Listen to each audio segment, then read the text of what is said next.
तो आज की क्लास में हम के मैप के बारे में जानेंगे, जिसका पूरा नाम करनौघ मैप है। इससे हम बुलियन फंक्शन या एक्सप्रेशन को रिड्यूस करने के लिए यूज करते हैं। इसको एग्जांपल के द्वारा हम देखेंगे तो काफी अच्छे से समझ में आएगा। बट यहाँ पर कुछ हम लोग स्टार्टिंग करते हैं के मैप के बारे में। ये अल्टरनेटिव रिप्रेजेंटेशन होता है ट्रुथ टेबल का, यानी किसी ट्रुथ टेबल को हम ग्राफिकली भी के मैप के द्वारा रिप्रेजेंट कर सकते हैं। तो ये दूसरा इम्पोर्टेंट पॉइंट ये है कि के मैप से अगर हम किसी बुलियन एक्सप्रेशन को रिड्यूस करते हैं या बुलियन फंक्शन को रिड्यूस करते हैं तो इससे रिजल्ट हमें एक बार में प्राप्त होते हैं। आगे देखते हैं।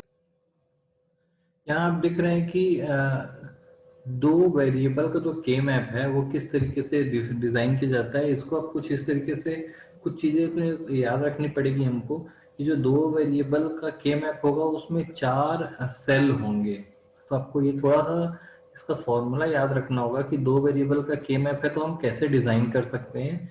ये जो 4 सेल होते हैं तो इसका जो सेल की संख्या है ना वो उस तरीके से डिजाइन होती है कि जैसे दो वेरिएबल है तो 4 सेल होंगे, तीन वेरिएबल है तो 8 सेल होंगे, चार है तो 16 सेल होंगे। इस तरीके से 2 to the power n का जो फॉर्मूला लगता है वो वाला फॉर्मूला इसमें लगेगा। सेम ये वही कंसेप्ट है जो आपके ट्रुथ टेबल में होता है। ट्रुथ टेबल में भी आप जैसे देखेंगे दो वेरिएबल हैं तो वहां पर आपको 4 कॉम्बिनेशन मिलेंगे, 0 0 0 1 1 0 और 1 1। तो इस तरीके से के मैप हम बनाते हैं और यहाँ पर वेरिएबल ए यानी कि पहला इनपुट और वेरिएबल बी यानी कि दूसरा इनपुट इस तरीके से दिखाया जाता है। इसका जो सीक्वेंस है के मैप में, इसको इस तरीके से नंबर्स को याद रखना पड़ेगा। ये 0 1 और ये है आपका 2 और ये है आपका 3। तो जब दो वेरिएबल रहेंगे तो 0 1 2 3 और दूसरा फॉर्म ये है कि ये फॉर्म 1 है। फॉर्म 1 मतलब पहला रूप ये है और दूसरा रूप जो यहाँ पर लिखा हुआ है वो ये है। ये इंडिकेट करता है ए को यहाँ पर और बी को यहाँ पर। इसका मीनिंग ये है कि ये दोनों सेल में, नीचे के जो दो सेल हैं यहाँ पर ए की वैल्यू 1 रहेगी और यहाँ पर इन दोनों सेल में ए की वैल्यू 0 रहेगी, यानी ए ऑन यहाँ पे रहेगा, यहाँ पे ऑफ रहेगा। इसलिए ये दोनों को ऑन बताया जा रहा है। वैसे ही ये दोनों सेल में जो बी की वैल्यू है वो 1 रहेगी, इसलिए इसको बी का ऑन बताया जा रहा है, इसको बी का ऑफ बताया। फिर अब आप इसका कॉम्बिनेशन देख सकते हैं कि इस सेल में ए की वैल्यू 0 और बी की वैल्यू 0 है, इस सेल में बी की वैल्यू भी 1 है और ए की वैल्यू भी 1 है। तो इस तरीके से 0 0 0 1 1 0 और 0 0 1 1 को यहाँ पे रिप्रेजेंट किया जा सकता है। और ये लॉजिकल डायग्राम को एक ग्राफिक्स मैट्रिक्स के रूप में रिप्रेजेंट करने का एक बहुत अच्छी टेक्निक है, बहुत अच्छा तरीका है ये। आगे देखते हैं ये टू वेरिएबल का मैप हम कैसे बनाएंगे। तो सबसे पहले हमें इनपुट को देखना होगा कितने वेरिएबल्स हैं, उसके हिसाब से मैप का डिजाइन तैयार करना होता है। तो यहाँ पर आपने जो देखा वो टू वेरिएबल का मैप था। आगे देखते हैं। तो यहाँ पर हम आगे देख रहे हैं तीन वेरिएबल का के मैप किस तरीके से डिजाइन किया जाता है। तीन वेरिएबल का के मैप अगर देखेंगे, यहाँ पर तीन वेरिएबल का के मैप, तो सबसे पहले 8 सेल होंगे इसमें। यहाँ पर आपको दिख रहे हैं 8 सेल, आप ऐसे बनाइए या ऐसे बनाइए। यहाँ पर जो फॉर्म 1 लिखा हुआ है इसमें आप देख रहे होंगे कि वेरिएबल ए को यहाँ पर इंडिकेट किया गया है 0 एंड 1 और वेरिएबल बी सी को यहाँ पर इंडिकेट किया गया है। तो इस फिलहाल ये वाला फॉर्मेट जो है उसमें हम अगर बात करते हैं, इस फॉर्मेट की बात की जाए तो इस फॉर्मेट में हम देख सकते हैं कि यहाँ पर जो सेल्स लिए गए हैं उनकी कुछ नंबरिंग इस तरीके से की गई है कि आप यहाँ पर देख पा रहे होंगे कि ये ए है पहला वेरिएबल और ये बी और सी दिया हुआ है आपको, क्लियर है। तो यहाँ पर आप देख रहे हैं नंबरिंग आपको याद रखना है 0 1 2 3 4 5 6 7। इसकी जो नंबरिंग है वो इस तरीके से होती है, चार चार का सेल बना हुआ है। देखिए यहाँ पर सीक्वेंस याद रखना है 0 1, दो हुआ 0 1, फिर यहाँ से 2 3, यहाँ पर हुआ 4 5 और उसके बाद है 6 एंड 7। तो ये सीक्वेंस आपको याद रखना पड़ेगा 0 1 2 3 4 5 6 7। इसमें जो 3 वेरिएबल का जो के मैप बना है वो इस तरीके से है। अगर मैं इसको इस तरीके से बनाऊं, ए बी को इधर ले लूं और सी को इधर ले लूं, तो सी में की 2 ही वैल्यू होगी 0 1, और इसकी 2 वैल्यू होगी। यहाँ के जो 4 सेल है 0 0 0 1 1 1 1 0, उसको सेम इस तरीके से लिख दिया गया है, यानी इसको ट्रांसपोज कर दिया गया है। बोलने का मतलब है सिर्फ इसको ट्रांसपोज कर दें तो इस तरीके की वैल्यू होगी, और ये 0 1 2 3 और फिर नीचे से स्टार्ट होगा। अब देखिए 0 1 2 3 नीचे से होगा 4 5 6 7। तो ये जो 2 3 वाला हिस्सा था वो यहाँ नीचे आ जाएगा और 4 5 वाला नीचे चला जाता है। तो इस तरीके से अगर मैं ट्रांसपोज करूं तो ये, फिर ये, फिर ये, फिर ये, इस तरीके से ट्रांसपोज होता है। तो ये या तो आप ये वाला फॉलो करिए या तो ये वाला फॉलो करिए, ये ज्यादा स्टैंडर्ड माना जाता है, इस तरीके से फॉलो करते हैं जनरली। तो ये 3 वेरिएबल का जो के मैप है वो इस तरीके से डिजाइन किया जाएगा। सीक्वेंस याद रखेंगे 0 1 2 3 4 5 6 7। काफी सिंपल है। आगे बढ़ते हैं। आगे हम यहाँ पर समझते हैं। देखिए के मैप का यहाँ पर कुछ रिप्रेजेंटेशन दिया हुआ है और ये ब्रैकेट्स से कुछ दिखाया जा रहा है। एक्चुअली के मैप को डिजाइन करते समय सारे सर्किट डायग्राम्स को कॉमन रखते हुए एक ऐसा डिजाइन तैयार किया गया था जो एक ग्राफिकल रूप में किसी सर्किट के फीचर को इंडिकेट कर सके। तो यहाँ पर आप देख रहे होंगे कि ये जो यहाँ ए लिखा है, यहाँ बी लिखा है और यहाँ सी लिखा है, इसका कुछ मीनिंग है। मीनिंग का मतलब ये है कि ये जो सी लिखा है, ये वाला एरिया, आप ये एरिया देख पा रहे होंगे कि ये जो एरिया आप देख रहे हैं ये वाला, यहाँ पर इन दोनों एरिया पर सी जो है वो 1 है, यानी इन चारों सेल पे सी की वैल्यू 1 होगी। आप देख पा रहे होंगे अगर ये सी है, यहाँ पर मैं आपको दिखा देता हूँ, ये लास्ट वाला सी है, तो यहाँ पर 1 1, यानी यहाँ पर सी की वैल्यू 1 1 1 1। ये चारों एरिया जो है उसमें सी की वैल्यू 1 है। क्लियर है? इसलिए इसको सी को इस तरीके से डिफाइन किया गया है। ये जो चारों एरिया है ये वाला, इन चारों सेल में बी की वैल्यू 1 है। आप यहाँ पर देख पा रहे होंगे कि ये सेकंड वाला जो बी है ये है, ये वाला बी और ये वाला बी।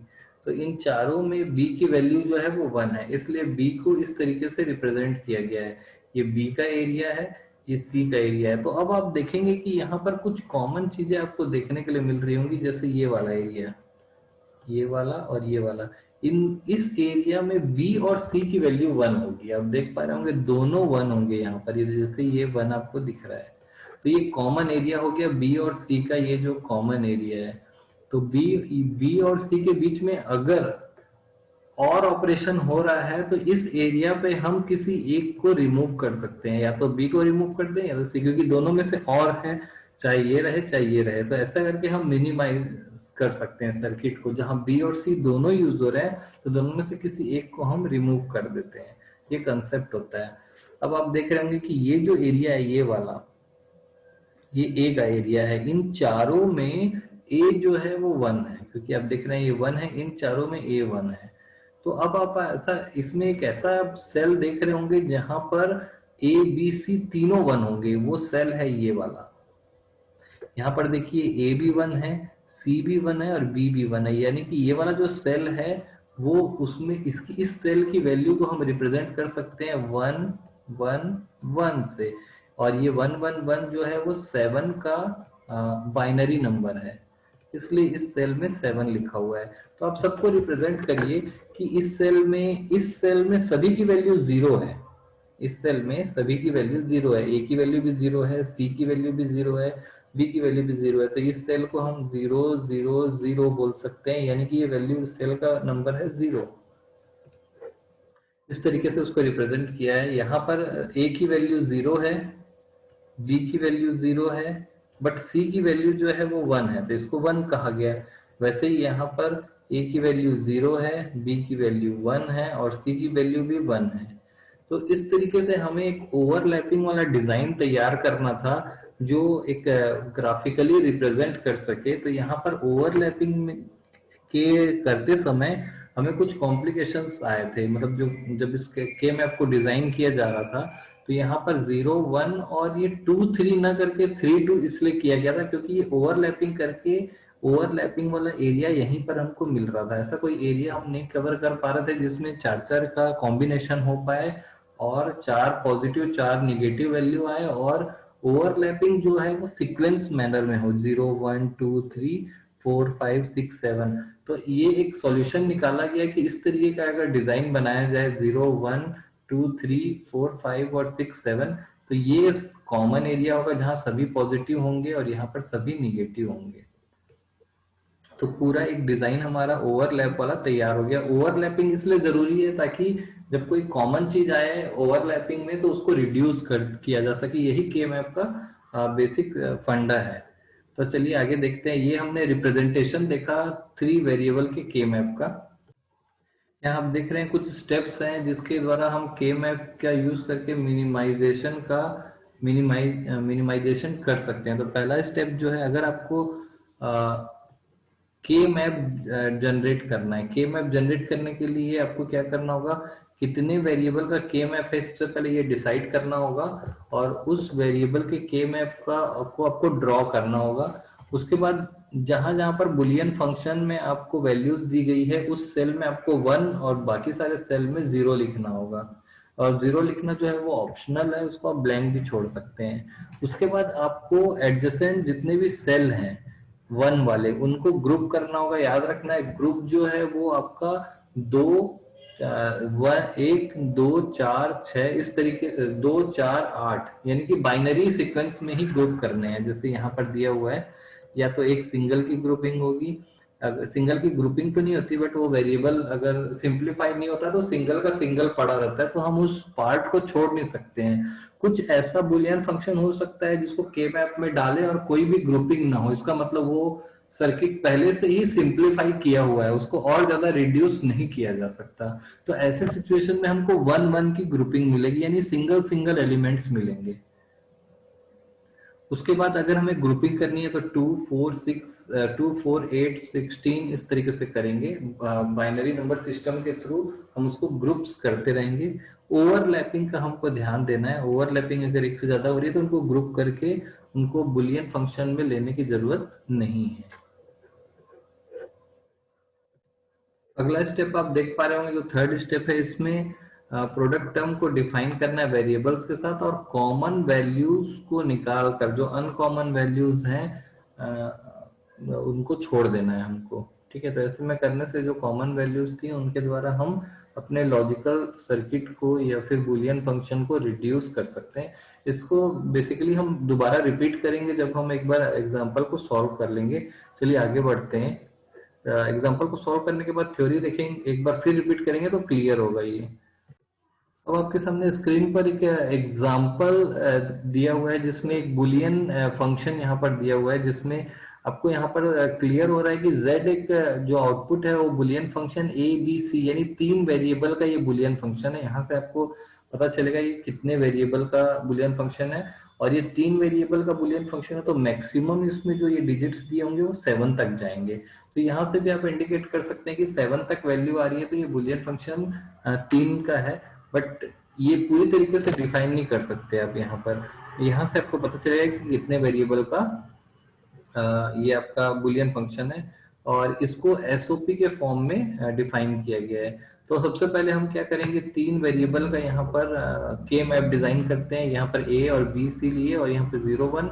अब देखिए इस तरीके का फॉर्म लिया गया है 0 0 1 1 और यहाँ पर 0 1 1 0।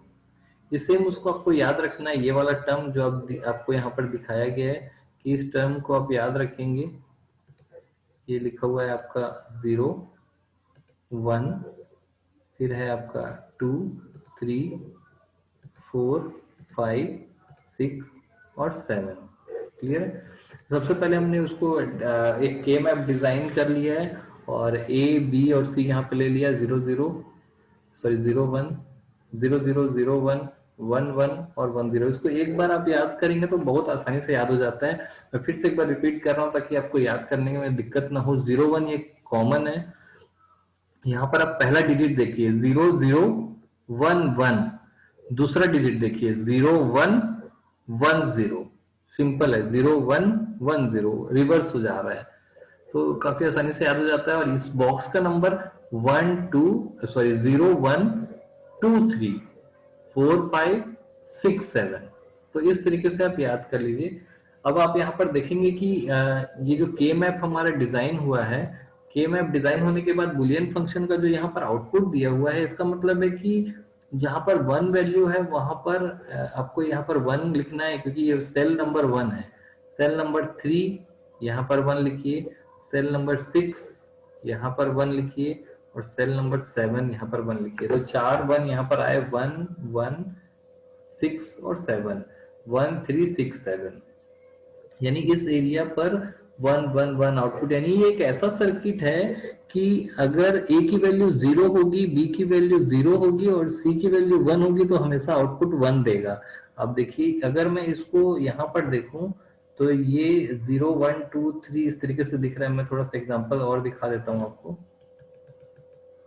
ये आपका फंक्शन दिख रहा है, तो यहाँ पर आपसे को पता चल रहा है कि जो वन है ये वाला, है ना, तो ए की वैल्यू जीरो, बी की वैल्यू जीरो और सी की वैल्यू अगर वन होती है तो आउटपुट वन आएगा, यानी इस फंक्शन का आउटपुट ऐसा आ रहा है। फिर थ्री में ये वाला जो वैल्यू है थ्री वाला, इसमें देखिए ये वाले में जीरो की वैल्यू, ए की वैल्यू जीरो, बी और सी की वैल्यू वन वन है, ए की वैल्यू जीरो और बी सी की वैल्यू वन है, तो वन आउटपुट आ रहा है। तो एक्चुअली ये ट्रुथ टेबल है, उसी को के मैप में रिप्रेजेंट किया गया है। इस ट्रुथ टेबल को ऐसे के मैप में रिप्रेजेंट किया जा सकता है। तो ये तीन वेरिएबल का ट्रुथ टेबल है और ये तीन वेरिएबल का के मैप है। तो इस ट्रुथ टेबल को एज इट इज इस मैप से दिखाया गया है। वैसे देखिए 6 और 7 में एक आया है, वन आया है। देखिए यहाँ पर 1 में 1 आया है, 3 में 1 आया है, 6 और 7 में 1 आया है। तो ये ट्रूथ टेबल है। अब हमको इस फंक्शन, इसमें कुछ ऐसा सर्किट डायग्राम लगा है जेड में कि इस तरीके का आउटपुट आ रहा है, उस सर्किट डायग्राम को हम यहाँ पर रिड्यूस करते हैं और नया सर्किट डायग्राम यहाँ बनाएंगे। तो आप देख पा रहे होंगे कि यहाँ पर इनको हम ग्रुप कर सकते हैं। ये दोनों को हमने ग्रुप किया, ये दोनों को एक ग्रुप किया और ये दोनों को एक ग्रुप किया। लेकिन ये जो येलो वाला ग्रुप है, आप देख रहे हैं कि यहाँ पर ना ओवरलैपिंग हो रही है, क्योंकि ये वाला वन पहले से इस ग्रुप में कवर किया जा चुका है और ये वाला वन इस ग्रुप में पहले से कवर किया जा चुका है। तो ये जो येलो वाला जो ग्रुप है, इसका कोई मीनिंग नहीं होगा, इसको नहीं करना है। क्लियर? एक्चुअली यही जो है वो रिड्यूस हो रहा है सर्किट में। तो जो हमारा जो बचा हुआ दो ग्रुपिंग है वो ये है, ब्लू वाला और रेड वाला। तो ब्लू वाला और रेड वाले को हम यहाँ पर फाइंड आउट करते हैं। तो ब्लू वाले में हमको कैसे फाइंड आउट करना है, उसका इक्वेशन हम कैसे, बुलियन एक्सप्रेशन हम कैसे लिखेंगे इस ब्लू वाले का एक्सप्रेशन लिखने के लिए। सबसे पहले ए की वैल्यू क्या है, यहाँ पर आप देख पा रहे होंगे कि ए की वैल्यू आपको दिख रही है 0, यानी कि ए का डैश, ए का डैश लिख दिया मैंने। अब यहाँ पर देखना है आपको बी और बी, इन दोनों में क्या कॉमन है। ये वाला जो बी है वो तो 0 1 है, लेकिन सी जो है वो कॉमन है, ये वाला जो है वो कॉमन है 1 1। तो आपको यहाँ पे क्या लिखना पड़ेगा, सी। सी इसलिए लिखे क्योंकि ये 1 है, अगर 0 0 रहता तो सी डैश लिखते। आप देख रहे हैं कि ये वाला टर्म हमको मिल गया, ब्लू वाला, ये ब्लू कलर से ही लिखा हुआ है।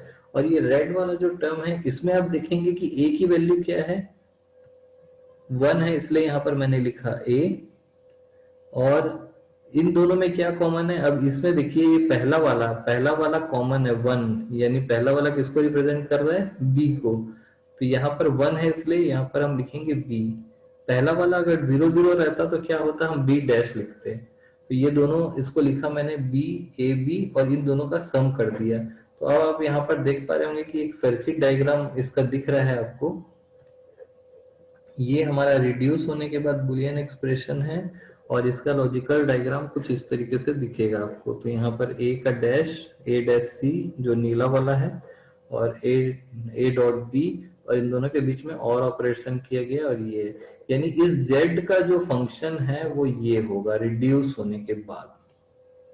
तो इस तरीके से के मैप के द्वारा हमने ओवरलैपिंग करके रिड्यूस किया और इसके फंक्शन को भी फाइंड आउट कर सकते हैं। के मैप का दो तीन काम होता है कि आप किसी बुलियन एक्सप्रेशन जो मिला है उसके फंक्शंस को भी ट्रुथ टेबल से फाइंड आउट कर सकते हैं। तो ये काफी अच्छा एग्जांपल था जिसमें हमने दो वेरिएबल के बुलियन फंक्शन को सॉल्व करके रिड्यूस किया। यहाँ पर ये सम ऑफ प्रोडक्ट का बुलियन फंक्शन था, इसको हमने सॉल्व किया और रिड्यूस करके हमने सर्किट डायग्राम्स भी बनाया। और इस साथ ही साथ हमने ये भी देखा कि किसी ट्रुथ टेबल को के मैप से कैसे रिप्रेजेंट किया जाता है। चलिए आगे देखते हैं। आज की क्लास में कुछ और चीजों को हम देख लेंगे कि अगर चार वेरिएबल का के मैप आपको बनाना है तो आप यहाँ पर देख पा रहे होंगे कि चार वेरिएबल का के मैप बनाना थोड़ा सा टफ हो जाता है, क्योंकि इसमें आपको 16 बॉक्सेस बनाने पड़ते हैं। 16 बॉक्स बनाने के लिए आपको क्या करना होगा, ये 16 बॉक्स बने हैं और इसमें सेम यही सीक्वेंस 0001, आपको फिर से बता दूं, पहला डिजिट देखिए 0011 और दूसरा डिजिट देखिए 0110, सेम वहीं पे 0011 0110। तो ये पहला चार वेरिएबल का के मैप आप देख पा रहे हैं।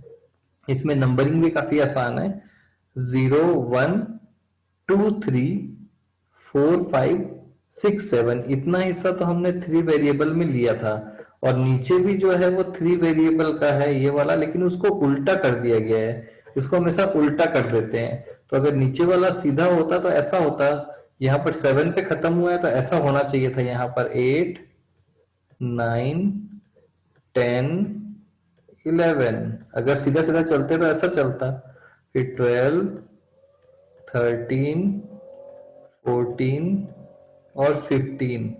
लेकिन आप देखिए कि जहां पर यहाँ पर 11 आना था लेकिन यहाँ 11 आया, यहाँ 15 आया है, यहाँ 15 आया। इसको ऐसा फ्लिप कर दिया गया है, यानी ये इधर आता और ये इधर आता है, उसको उल्टा कर दिया गया है। सेम जो चीज यहाँ पे करते हैं कि 2 यहाँ आता है और 3 यहाँ आता है, हर 2 के बाद वो चेंज करते हैं। तो काफी आसान है। इसको 01234567, अब यहाँ पर यहाँ से चालू ना होकर के नीचे से चालू हो रहा है, 8 9 10 11 12 13 14 15। यहाँ पर आप देख पा रहे होंगे कि ये जो दिखा रहा है कि इस 8 में ए पॉजिटिव है, इस 8 में सी पॉजिटिव है, इस 8 में बी पॉजिटिव है और इस 8 में ई पॉजिटिव है। सबसे कॉमन एरिया जो है वो ये 15 वाला जो एरिया है, यहाँ पे सभी लोग पॉजिटिव हैं। और ये वाला एरिया जिसमें कोई पॉजिटिव नहीं है, आप देख पा रहे होंगे। आप इसको इस तरीके से ब्लैंक करके देख सकते हैं कि मैं बताता हूं, जैसे ये इतने एरिया में सी पॉजिटिव है, क्लियर है, इतने एरिया में ए पॉजिटिव है। उसके बाद आप देख पा रहे होंगे कि इतने एरिया में बी पॉजिटिव है और इतने एरिया में आप देख पा रहे हैं कि डी पॉजिटिव है। तो आप देख पा रहे होंगे कि ये जो 15 वाला जो है इसमें सभी के सभी पॉजिटिव हैं। ये कॉमन एरिया है जहां पे सब के सब पॉजिटिव आएंगे। ये एकमात्र सेल है जिसमें ए बी सी डी सारे के सारे 1 होंगे। और ये एक सेल है जहां पर कुछ भी 1 नहीं है, ये 0 है, इसीलिए ये देखिए 0 0 0 0। और यहाँ 15 जो है इसमें ये दोनों भी 1 है और ये दोनों भी 1 है। तो के मैप को इस तरीके से मैट्रिक्स के रूप में डिजाइन करने के लिए, 3D को मैट्रिक्स के रूप में डिजाइन करने के लिए ही इस तरीके का डायग्राम अपनाया गया था। तो ये 4 वेरिएबल का के मैप है, काफी आसानी से बन जाएगा ये। आगे देखते हैं। इसी तरीके से हम 5 वेरिएबल का के मैप भी बना सकते हैं। बहुत बड़ी समस्या यहाँ पर आ गई है कि 5 वेरिएबल का के मैप कैसे बनाया जाए।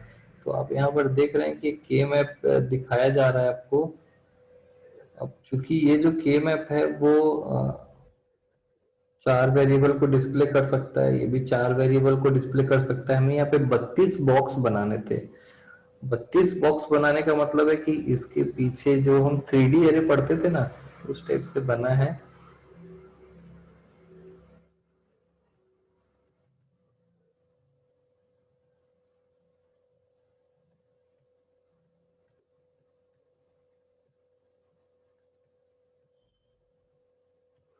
तो ये पीछे वाला जो स्लाइस दिख रहा है उसको उठा के यहाँ पे रख दिया गया है।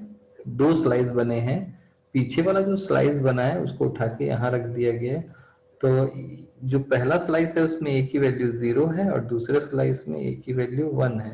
ये सेम उसी तरीके से हो रहा है कि जैसे टू ग्राफ में यहाँ पे 0 और यहाँ पे 1 था और इनकी कॉम्बिनेशन आ रही थी। तो यहाँ पर ए बी सी डी ई की पूरे 5 की 5 वेरिएबल है। इसमें ये चारों वेरिएबल एज इट इज काम कर रहे हैं और ये चारों वेरिएबल एज इट इज काम कर रहे हैं। बस इस पूरे बॉक्स में ए की वैल्यू 0 मानी जाएगी, इस पूरे बॉक्स में ए की वैल्यू 1 मानी जाएगी। ये मल्टी डायमेंशनल एरे की तरह काम करेगा। अब यहाँ पे नंबरिंग देखिए 0 1 2 3 4 5 6 7, उसके बाद 8 9 10 11 12 13 14 15 और इसके जैसा ही कुछ आगे यहाँ पर भी दिया हुआ है। चलिए आज हम ये वेरिएबल्स के के मैप का और तीन वेरिएबल के के मैप का सॉल्यूशन देखें। अगली क्लास में हम इसके आगे और देखेंगे, अभी थोड़े समय की कमी है। फिर हम इसमें देखेंगे कि के मैप से कैसे एक्सप्रेशन को सॉल्व किया जाता है।